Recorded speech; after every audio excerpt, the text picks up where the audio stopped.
नमस्कार, स्वागत है आप सभी का राज्यसभा टीवी में। मैं हूं आपके साथ अमृता चौरसिया। अमेरिका के नए राष्ट्रपति जो बाइडेन कुर्सी संभालते ही एक्शन में आ गए और उम्मीद के मुताबिक जो बाइडेन ने ट्रंप प्रशासन के कई फैसलों को पलट दिया। अमेरिका के 46वें उपराष्ट्रपति जो बाइडेन ने राष्ट्रपति बनने के पहले ही दिन 15 कार्यकारी आदेशों पर हस्ताक्षर करके अमेरिका की जनता से किए गए वादों को पूरा करने की दिशा में अपना पहला कदम बढ़ा दिया है। मेरे साथ चर्चा करने के लिए दो खास मेहमान मौजूद हैं। आइए उनसे आपका परिचय करवा देती हूँ। पिनाक रंजन चक्रवर्ती हैं मेरे साथ, पूर्व राजदूत। सर, बहुत स्वागत है आपका राज्यसभा टीवी में। साथ ही मेरे साथ हैं डॉक्टर श्रीराम चौलिया, विदेश मामलों के विशेषज्ञ हैं। सर, आपका भी बहुत स्वागत। चर्चा की शुरुआत डॉक्टर श्रीराम चौलिया मैं आपसे करना चाहूंगी। First day new elected president in action, जिस तरीके से पहले ही दिन उन्होंने बिना देर किए जिस फुर्ती के साथ जो आदेश उन्होंने जिन पर हस्ताक्षर किए हैं, वो किस तरह का संकेत दे रहे हैं, और अगर अहम आदेशों की बात करूं तो उनका भी मैं चाहूंगी आप जिक्र करें। जी, जो बाइडेन 38 साल का और जल्दी तो करेंगे ही, क्योंकि घोषणा कर रखी है कि वो सिर्फ टर्म तक बने रहेंगे, दूसरे टर्म की कोशिश भी नहीं करेंगे। वो 4 साल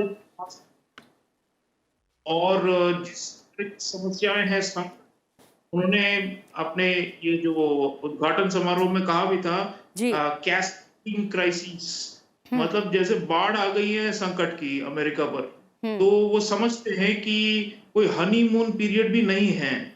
बिल्कुल जैसे ही पहले ही दिन उन्होंने संभाला है कुर्सी, और दनादन उन्होंने इतने सारे ऑर्डर्स पास किए हैं ये सब। और मेरे ख्याल से ये दिखाना भी चाह रहे हैं कि देखिए 71 मिलियन लोगों ने जो बाइडेन को वोट डाले हैं। ट्रंप को 74 मिलियन मिले थे, 81 मिलियन, तो काफी ज्यादा है। तो लोगों की आशाएं हैं, उम्मीदें हैं कि बदलाव हो। तो कम से कम जो हिस्सा अमेरिका का जो बाइडेन के, जिन्होंने बाइडेन पक्ष में वोट डाले, वो चाह रहे हैं पहले कि सबसे पहले उनकी जो दृष्टि है उसके हिसाब से वो नीतियां बनाएं या बदलें। और ये एक तरह से अब आजकल देखिए अमेरिका में जैसे लोलक कहते हैं ना कि कभी इस तरफ कभी इस तरफ, तो ये हर 4 साल का अब ये खेल हो गया है। क्योंकि ट्रंप जिस दिन आए थे, मुझे याद है 2017 में, उन्होंने भी पूरी तरह ओबामा के 8 सालों की जो नीतियां थी उन्हें पूरी तरह पलटने की कोशिश की। और अब ये वापस इनके हाथों आया डेमोक्रेट्स की, तो यही कोशिश हो रही है फिर से कि वापस ओबामा के जमाने की जो नीतियां हैं वो वापस लाया जाए। और आप देखते हैं कुछ खास इनमें ऑर्डर्स हैं। एक तो पर्यावरण पे जो बाइडेन जो है वो बहुत ही उसे बहुत ज्यादा अहमियत देते हैं। तो इसमें एक तो आपने कहा कि पेरिस एकॉर्ड, जलवायु परिवर्तन समझौते में वापस शामिल है जो ट्रंप निकल गए थे। दूसरा, एक कीस्टोन पाइपलाइन है कनाडा से, ऑयल पाइपलाइन जिससे तेल आता था, इसे भी पर्यावरण के विरुद्ध माना जाता था, और इसे भी इन्होंने वापस खारिज कर दी, जो ओबामा के जमाने में खारिज थी और जो ट्रंप ने खोल दी थी। तो देखिए वही लोलक चल रही है। और दूसरा, इन्होंने कोविड महामारी तो है ही, जो सबसे बड़ी समस्या अमेरिका की अभी, उस पर भी एक तरह से पहली बार एक फेडरल लेवल जो कहते हैं ना कि केंद्रीय सरकार के तरफ से एक मास्क मैंडेट, कि पहले तो ट्रंप ने तो मतलब खुली छूट दे दी थी लोगों को, कोई कायदे कानून थे ही नहीं बिल्कुल पिछले 1 साल, जिसकी वजह से आप देखिए 4 लाख मौतें हो चुकी हैं अमेरिका। तो ये भी इसकी रोकथाम के लिए मेरे ख्याल से बाइडेन दिखाना चाहते हैं कि एक राष्ट्रपति है जो रोकना चाहता है इसे, किसी भी हालत में इसे काबू में लाना चाहते हैं, तो ये दिखाने जा रहे हैं। और तीसरा, इन्होंने वर्ल्ड हेल्थ ऑर्गेनाइजेशन WHO में भी वापसी की है। तो आप पेरिस क्लाइमेट अकॉर्ड और WHO, इन दोनों को अगर मिलाकर देखें एक तरफ, तो ये भी संकेत दे रहे हैं कि जो बहुपक्षीय जो संस्थाएं थी, अंतरराष्ट्रीय संस्थाएं, उनकी अनदेखी की थी ट्रंप ने। एक तरह से ट्रंप ने उन्हें तोड़ने की कोशिश की, क्योंकि ट्रंप की जो विचारधारा बिल्कुल उदार खेमे के विपक्ष में थी, विरुद्ध थी। तो अब जो है बाइडेन वापस उसी ट्रैक में आना चाह रहे हैं, जो लिबरल इंटरनेशनलिज्म जो हम कहते हैं। तो इसका एक हिस्सा होता है कि अंतरराष्ट्रीय संस्थाओं को मजबूत किया जाए। तो अमेरिका एक तरह से वापसी भी करने की कोशिश कर रहा है, क्योंकि ट्रंप के 4 सालों में कई लोग मायूस हो गए थे कि अमेरिका जो नेतृत्व लेता था पहले अंतर्राष्ट्रीय संस्थाओं की, उससे मुकर गया है। जी। तो अब ये एक तरह से वापसी दिखाना चाह रहे हैं। और आखिरी में कहूंगा कि प्रवास के ऊपर उन्होंने बहुत सारे ऑर्डर्स दे दिए हैं पहले ही दिन, और ये भी उनकी उदारवादी विचारधारा के हिसाब से है। इमिग्रेशन पे जितनी बहुत ही जैसे नकेल कस रखी थी ट्रंप सरकार ने, उसे उसमें वो काफी अब ढिलाई लेके आ रहे हैं। और ये मल्टीकल्चरलिज्म जो कहता है, जातिवाद के खिलाफ भी वो कह रहे हैं कि जातिवादी आतंकवाद भी होता है और उसको काबू में लाएंगे, जो ये व्हाइट सुप्रीमेसी और फार राइट ग्रुप्स है। तो एक तरफ से अब देखिए छोटी सी अंतर्विरोध है इसमें। वैसे तो 81 मिलियन जिन्होंने वोट डाले हैं ट्रंप के लिए, बाइडेन के लिए, वो खुश होंगे, लेकिन क्या 74 मिलियन जिन्होंने ट्रंप के लिए वोट डालेंगे वो खुश होंगे आज? मुझे नहीं लग रहा है। इसीलिए देखिए अंतर्विरोध है, कॉन्ट्रडिक्शन जो हम कहते हैं अंग्रेजी में। एक तरफ बाइडेन कहते हैं कि मैं सारा समाज को इकट्ठा लेकर चलूंगा और अब जो बंटवारा जैसी हालत हो गई थी उसे मैं वापस एक तरह से जोड़ूंगा, लेकिन दूसरी तरफ नीतियां अगर देखिए बिल्कुल वही लिबरल, वो जो वाम और उदारवादी विचारधारा से ही निकल रहे हैं। तो अभी तक उन्होंने ऐसा कुछ नहीं किया है, हालांकि एक ही दिन है जिससे कि ट्रंप के जो प्रशंसक हैं और जो राइट विंग जो कहते हैं दक्षिणपंथी, उनके लिए जैसे कोई सहूलियत या उनके तरफ कोई सहानुभूति अभी तक दिखी नहीं है।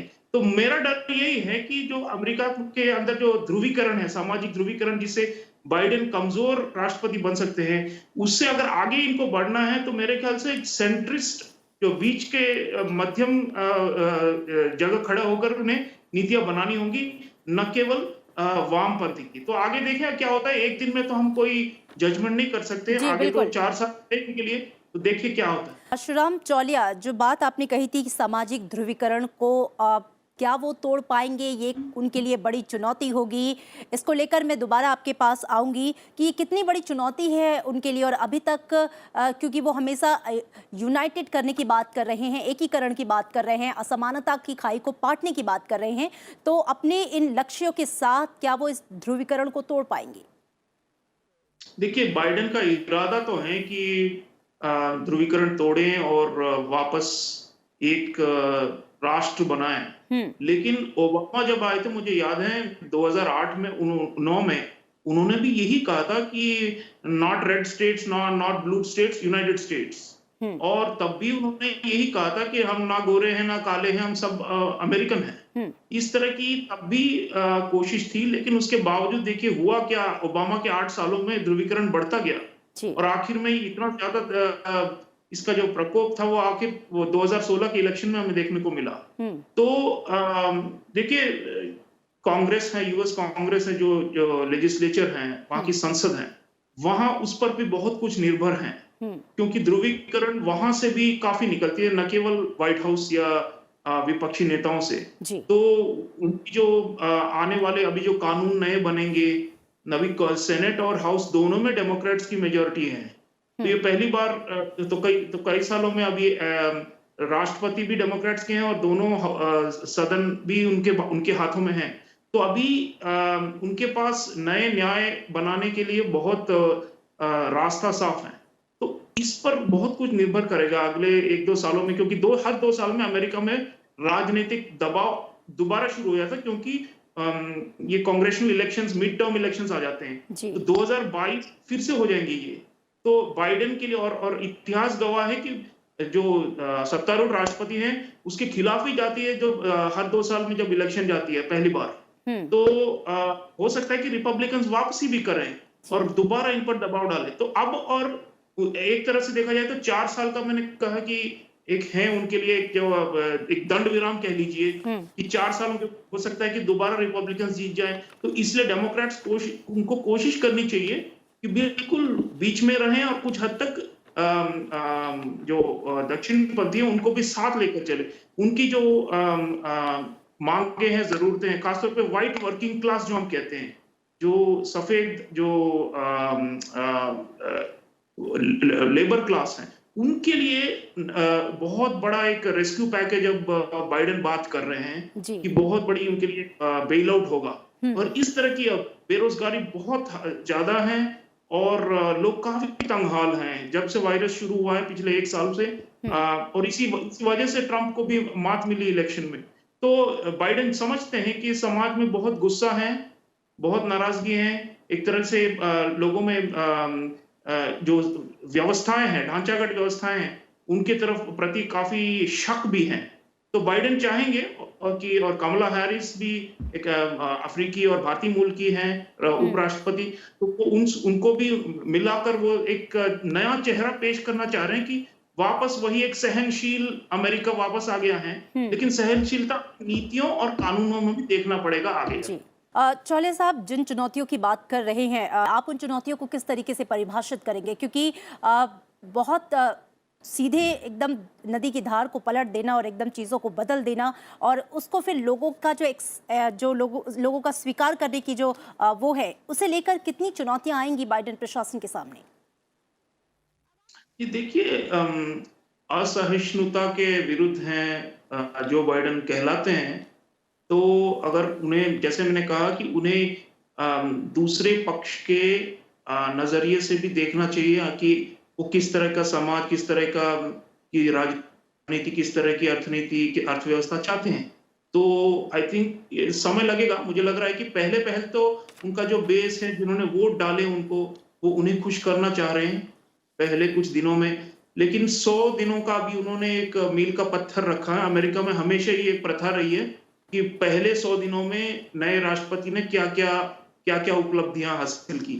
तो अभी 100 दिनों तक उनका ये एक वादा है कि वैक्सीन बढ़े, जी। कोरोना पे पूरी तरह से लगाम लाए। अगर कोरोना पे लगाम ला सकते हैं इस वर्ष, कम से कम इस वर्ष के आखिर तक, मुझे नहीं लग रहा है कि ये कोई जादू की छड़ी है जो बाइडेन के हाथों में, जो ट्रंप के पास नहीं थी, कि फौरन ही बंद हो जाएंगी मौतें और केसेस। हम्म। लेकिन अगले 6 महीने में, 8 महीनों में, 12 महीनों के अंदर अगर वो इसको काबू में ला पाते हैं, तो ये मेरे ख्याल से उनके लिए बहुत बड़ी मेरे ख्याल ऐतिहासिक जीत होगी।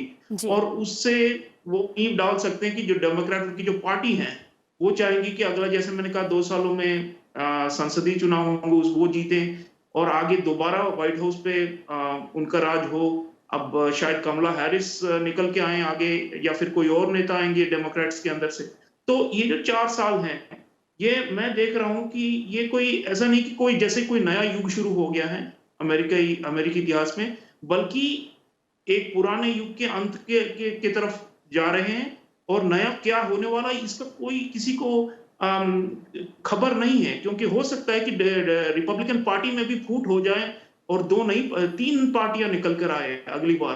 तो ये उस तरह का, जैसे कहते हैं ना कि बैलेंस मन है, और इन्फ्लेक्शन पॉइंट कहते हैं अंग्रेजी में, कि यहाँ से अमेरिका किस तरफ जैसे एक मोड़ पर आ गया हो, चौराहे पर, और हम जानते नहीं कि किस तरह निकलेगा। तो अभी जिम्मेदाराना नेतृत्व, इसकी सख्त जरूरत है। तो कम से कम उस मायने में जो बाइडेन अच्छे हैं, क्योंकि जो बाइडेन तजुर्बेकार हैं, 40 सालों से राजनीति में रहे हैं, हम्म। और दूसरे पक्ष के साथ मिलकर काम करने की अभी उनका अभ्यास है।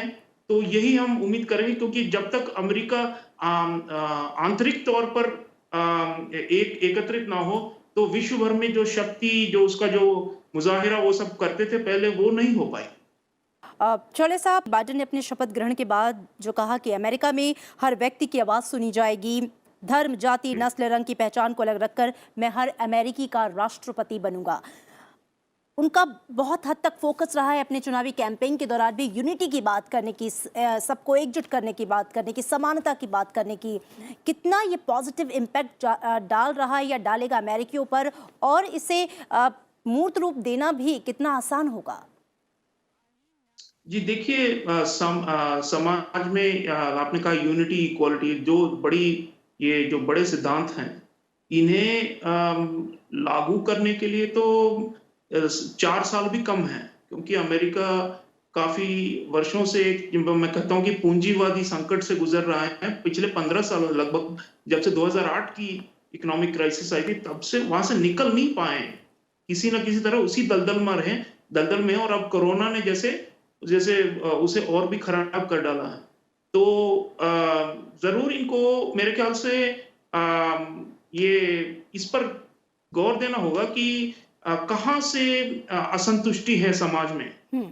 ये बहुत बड़ी चीज होती है। जी। विजेता, देखिए विजेता ऐसे भी हो सकते हैं जो कहते हैं कि मैं तो बस जीत गया हूं और अब जिस खेमे से मैं आया हूं, जिस विचारधारा का मैं रखवाला हूं, मैं बस उसी पथ पर आगे चला जाऊंगा। लेकिन दूसरा जो माइंडसेट होता है वो ये है कि अब जो है कॉम्प्रोमाइज करना चाहिए मुझे। तो मेरे ख्याल से वैसे कमला हैरिस और जो बाइडेन दोनों ही मार्क्सवादी तो है नहीं, हम्म। इतना लेफ्टिस्ट तो है नहीं, लेकिन में है काफी। ये लोग पिछले 4 सालों में बहुत ही नाराज थे, जिस तरह ट्रंप निकल गए थे। हम्म। तो अब ये चाह रहे हैं कि वापस एक दिशा दें, और इनके इनकी सोच यही है कि अमेरिका के विश्व का अमेरिका के ऊपर काफी सारी उम्मीदें होती हैं विश्व जी। में, और ये समझते हैं कि हमें वापस उसी अमेरिका की तरफ लेके जाना है। पर सवाल ये है कि क्या समाज पूरी तरह एकमत है कि नहीं? तो जी। मुझे लग रहा है कि ये जैसे अभी बिल्डिंग फेज में है, और हमें बहुत ज्यादा उम्मीदें भी नहीं रखना चाहिए अमेरिका के ऊपर। हम्म। फिलहाल जो इनकी जो घरेलू समस्याएं इतनी ज्यादा हैं, तो कुछ हद तक ये एग्जीक्यूटिव ऑर्डर्स वगैरह तो पास कर दिए, लेकिन आगे वैश्विक जो किरदार है यूएसए का, वो जो एक ज़माने में हुआ करती थी, जो महाशक्ति हुआ करती थी, जो सिर्फ एक ही महाशक्ति हुआ करती थी, अब वो बात नहीं रही है। तो जी। मैं कहता हूँ इसे पोस्ट अमेरिकन वर्ल्ड, मैंने इसका एक नाम भी दिया हुआ है। तो पोस्ट अमेरिकन वर्ल्ड मेरे ख्याल से चाहे जितना भी बाइडेन कोशिश कर ले, वापस वो सुहाने लीडरशिप वाले की दिन भूमिका। नहीं है। लेकिन तब तक कम से कम संभाल ले समाज को, यही बड़ी बात है। जी बिल्कुल। तो कुल मिला के पहले ही दिन 15 कार्यकारी आदेशों पर हस्ताक्षर के बाद उन्होंने एक मैसेज देने की जरूर कोशिश की है, लेकिन ये मैसेज कितना प्रभावकारी होगा, लोगों तक कितना पहुंचेगा, ये भी देखने वाली बात होगी। आप दोनों खास मेहमानों का बहुत शुक्रिया हमसे इस पूरी बातचीत के लिए।